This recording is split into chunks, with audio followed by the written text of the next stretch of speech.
Good morning, Jeremy. Lovely to speak to you again. I know we meet periodically at conferences and online, and you've taught the class for the last few years.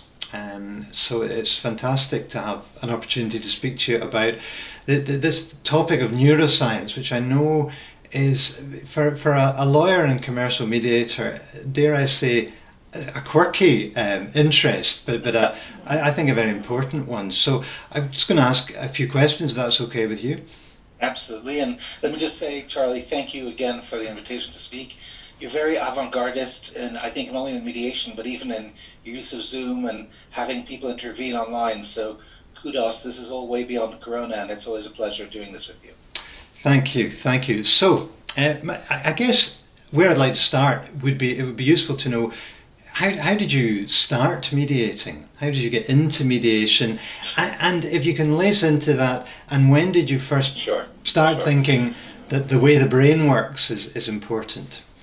So to really answer that question properly, let me go back and regress. I'm born and raised in Switzerland, and I did an international baccalaureate education, which is a mixture of sciences and humanities. You get to pick the subjects that you want. And already when I was 18 and kind of finishing my baccalaureate, I realized I was struggling with science or humanities as a career moving forward.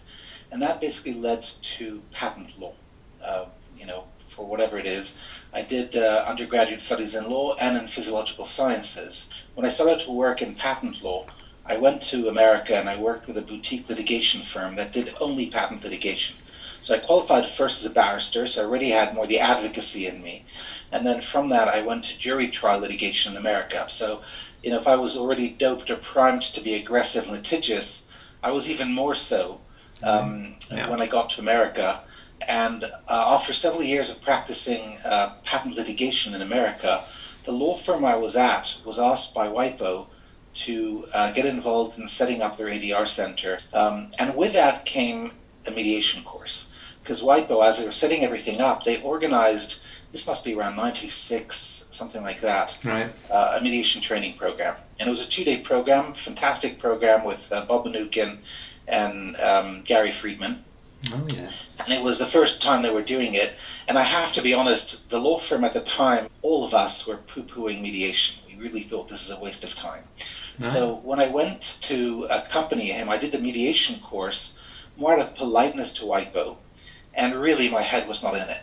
And I hated the course. It was a fantastic course. I was just a horrible student. Right. I was resistant to the message. I didn't buy it. The idea of all this, communication about needs and interests, I just thought this is not the real world. That's not the cases I litigate. And so after spending 2 days kind of putting on a brave face and really despising what I was hearing about mediation, I left the course thinking, thank God that's behind me. I'll never do mediation again. That's not the real world. But, I did the right thing by my law firm. A few months later, I found myself in a job. And we only found out how bad the scenario was going to be for both sides just on the eve of a meeting that had been already scheduled that I had to somehow lead the negotiations on. And I had nowhere to go in my negotiations because everything that I thought was really going to be strong for us turned out, thinking it through, was going to be bad for both sides. And so in pure desperation, half an hour before the meeting, realizing that we had no strategy for this meeting, I said, look, I'm going to try something. I have no idea if it's going to work, but we've got to go through the meeting. I'll try out of complete desperation. And I asked some open questions about needs and interests. Again, I wasn't the mediator. I was a party negotiator. Yeah, sure. Yeah. But the result of a few early questions just shocked us all. The results were something we didn't expect at all. And from that actually came out a joint venture. Gosh. So litigation turned into a joint venture just because of that mindset. Can you just changed by 2 days of training with Friedman and Mnookin? For students, it would be just interesting to know what kind of needs and interests came when you asked them open. What kind of things did they talk about? So we were there talking literally about patents and litigation and who was going to be able to sue who for what. Yeah. My questions were, tell me about your interest in this industry. We know a bit about your company.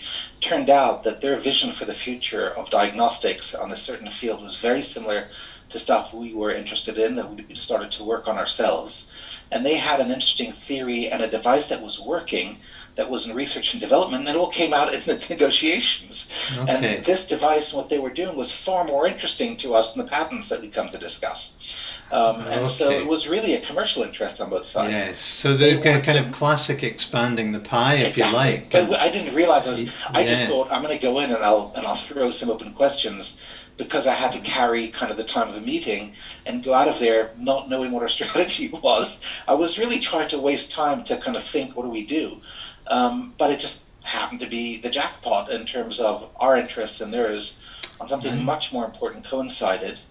And that led into a joint venture relationship. And so with that, I went back to redo the same course with Mnookin and Friedman.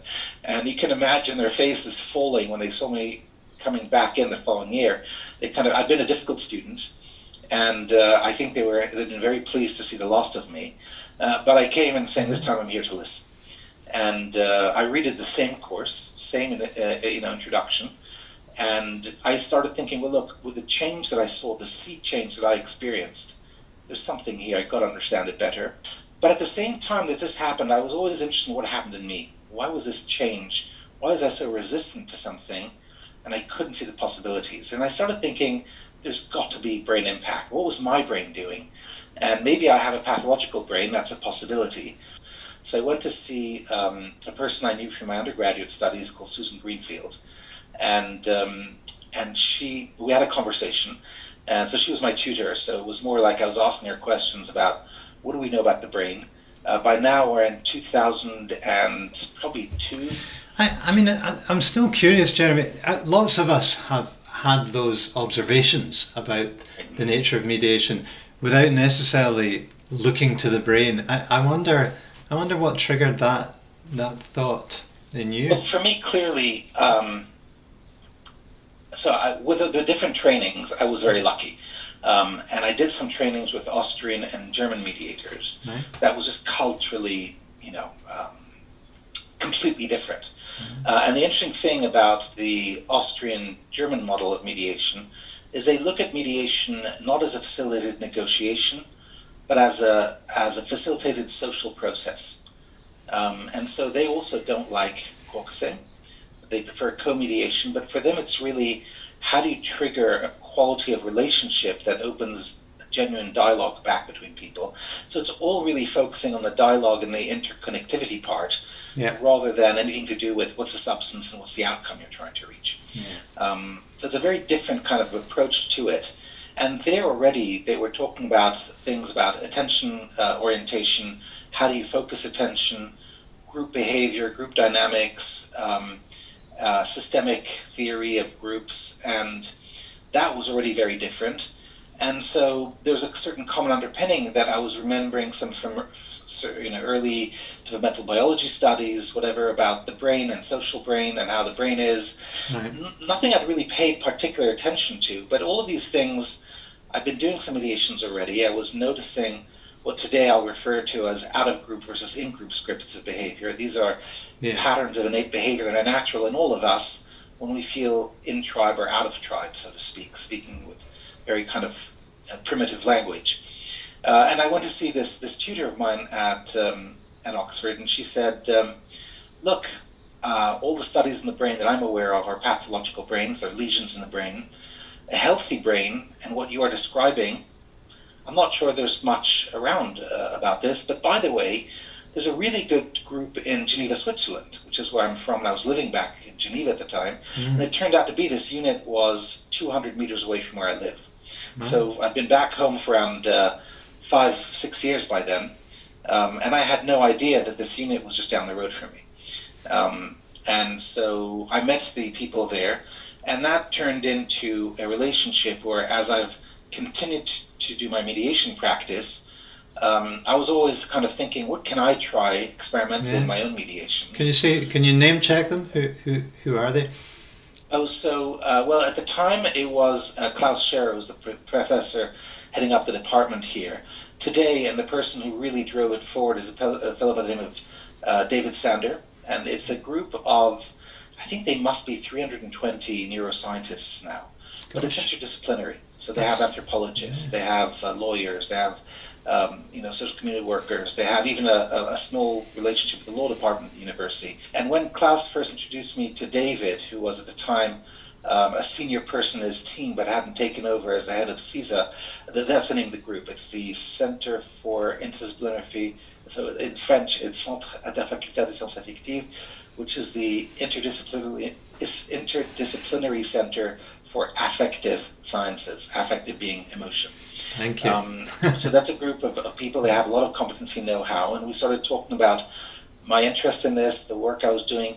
And what had happened to me also, and that's more anecdotal, is in 2000 and it must be 10 by now, 2010 I think it was, I had a mediation planned in England, a Latin American company and a European company, and we planned to do the mediation starting on a Sunday night with a dinner at what was then the Swiss Hotel in London. It doesn't exist anymore, the Drake Swiss Hotel, and right.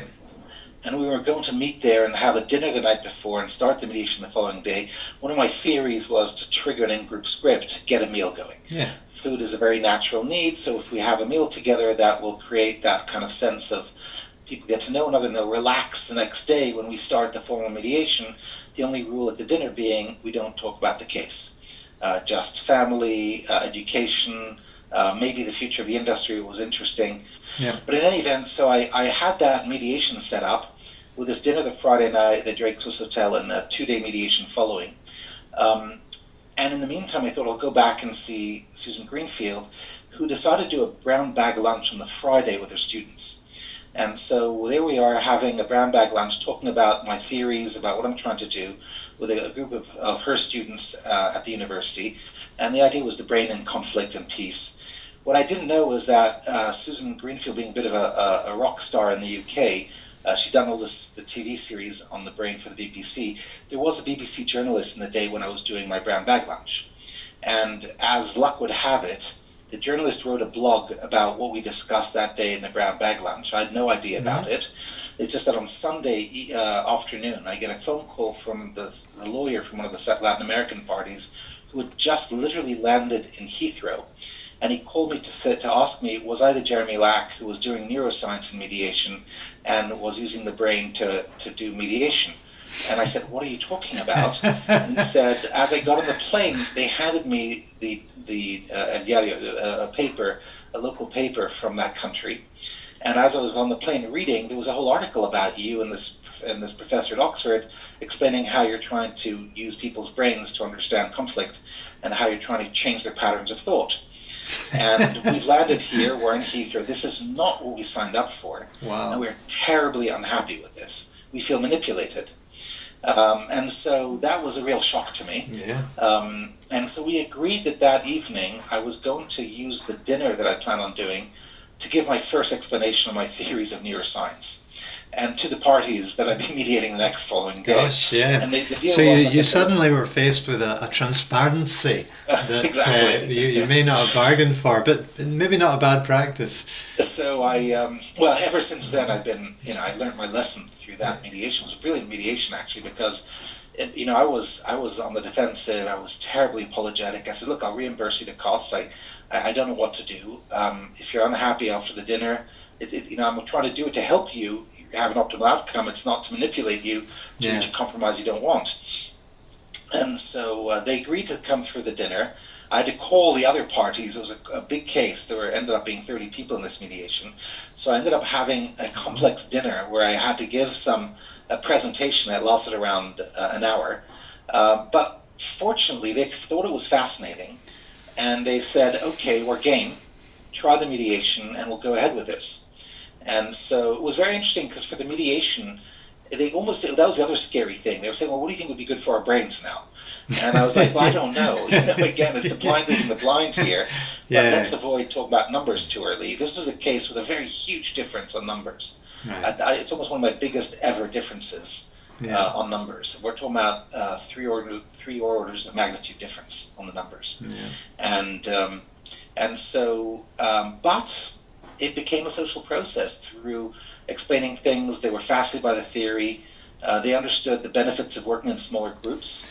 So they were very open to my breaking up a 30-person group into subgroups. You're reminding me, Jeremy, of something. I think Fisher and Urey make a similar claim about getting to yes and the principal negotiation model, that if your counterpart knows the model, that's an advantage, not a disadvantage. You know, that actually, and I'm fascinated by the sense you're conveying, that if people are conscious of the process in which they are engaging, that doesn't necessarily stop it being a process. Yeah, so that became transformational for me, that mediation, because it turned out to be one of my most interesting mediations. I mean, there are so many things about that mediation that were fascinating, starting off with being kind of on the left foot, so to speak, and being completely taken aback. It ended up being, even on the last day of the mediation, a lot of people came for the first time and attended for the first time. So we've been around 30 in the beginning, and normally on the last day you just got the lawyers, maybe a handful of people to close, because I like the idea if you sleep on it at night, and you come back the next morning. So it was a morning reserved for closing, and on the morning of the closing, around 50 new people came in who had not been in the mediation at all, and these were reinsurers who were actually backing one of the claims.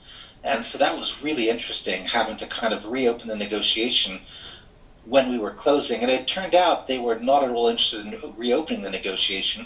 They just wanted to understand what had happened, because they'd all agreed to try something they thought they would never do again.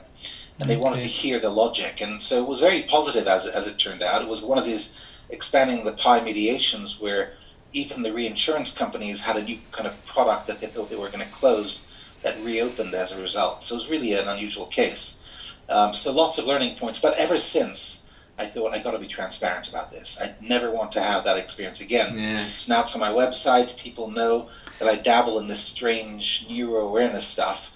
And we use the word neuro-awareness because it's trying to be aware of the brain and decision-making in the process, which is why we call the business neuro-awareness. But it's really more an informational platform that we use. And that has shaped all my mediations ever since. So you've led, mediation that's happening. You've led neatly, Jeremy, to my next question, which was, where did the 10 neuro commandments spring from? They don't come from heaven. So when I met Francois, we had very different views on the brain and what was going on.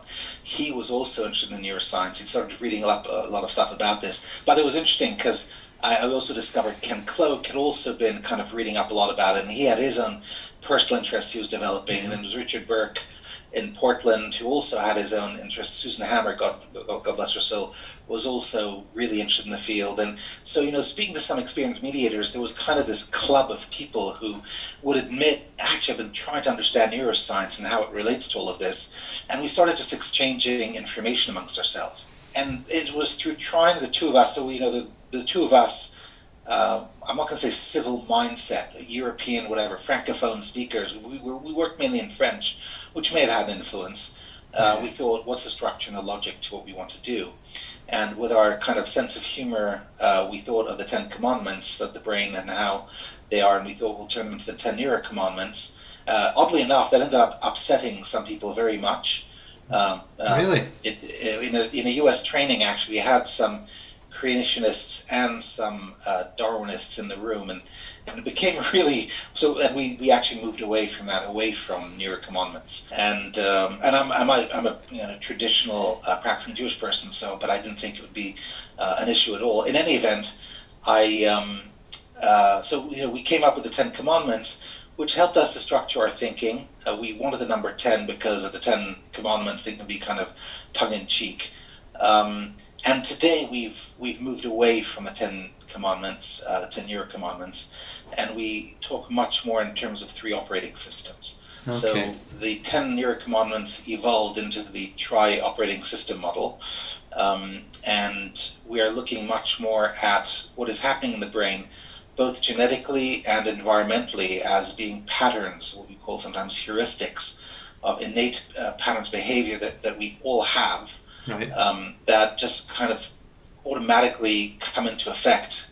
And in the same ways, you've probably, people listening might have heard of Kahneman's thinking fast and slow, which says that when we're trying to think cognitively, we've got two ways of thinking. Yeah. It turns out to be we have the same things with emotions, with the same thing with social behavior. And so our three operating systems are, we're looking at what's happening socially. That's still, I'd say, my Austrian-German influence from the studies I did looking at mediation as a social process. That's the in-group, out-group dynamics. It's also notions of status and hierarchies within groups, because people need to feel a comfortable sense of status, which is very important for lawyers and for mediators, because finding your right status is part of the, initiating a comfortable process for everybody. But then there's obviously emotions, and we talk a lot about emotions in mediation, so there's no need to say much more. But also the question of cognition, attention orientation. There's some fascinating experiments like de Blasio on, how you formulate certain words as keep or lose. Yeah. With the 50-pound note formulation offered to people in fMRI to see how their brains behave. Even one word we know triggers different networks of thought. Sure. And if it's a reward word like keep, or it's a safe word like keep, as opposed to lose, a danger word, the brain, just the oxygen glucose patterns of the brain are different. And we can see that the amygdala are more activated in one group than the other, and they tend to want to gamble more and than the group that was having the safe word. So these little things that prime behavior, that trigger behavior, it's amazing to see how much we are programmable. Yeah. And the danger is doing it transparently without people being manipulated. And that leads me in turn, I guess, to the next question, which I'm really interested in. I think the class will be interested in, which is how has this changed the way that you would do a commercial mediation? What are the impacts and the implications for a practitioner in the room? So for me, it's about slowing everything down, spending much more time on what I today referred to as guided choice. It's helping people to understand their procedural choices, understanding the impact of their choices on procedural issues. Because my big belief is that process affects outcome. So the type of mediator they're choosing, is it evaluative, transformative, facilitative? That itself has an impact on outcome. What happens if you realize that there are certain norms that apply and that you want the outcome to be linked to certain norms? So if you've got a patent case, for example, and there's a crucial dispositive issue of patent law, you can't just say, okay, we'll have our needs and interests dictate this, because the orders of magnitude of damages or the value of the intangible assets, it's kind of a binary system. It's either worth a lot or nothing, depending on the validity of the IP.